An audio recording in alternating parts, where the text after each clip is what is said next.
Multi-purpose baler with double cylinders.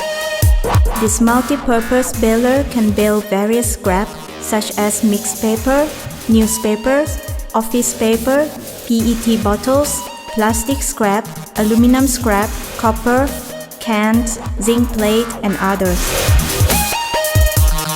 This energy-saving baler is using 11 kilowatts motor. The bale weighs around 300 to 400 kilograms depending on material type.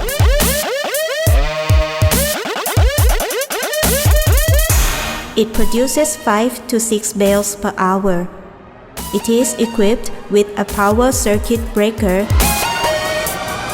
All doors can be opened and the user can tie the wires from 4 sides. The bale is automatically lifted, so there is no need for workers to lift the heavy bale.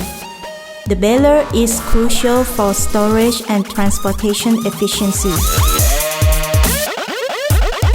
Our multi-purpose baling machines are widely used in the private and government offices, hospitals, universities, municipalities, garment industries, and Mong Panit franchise centers.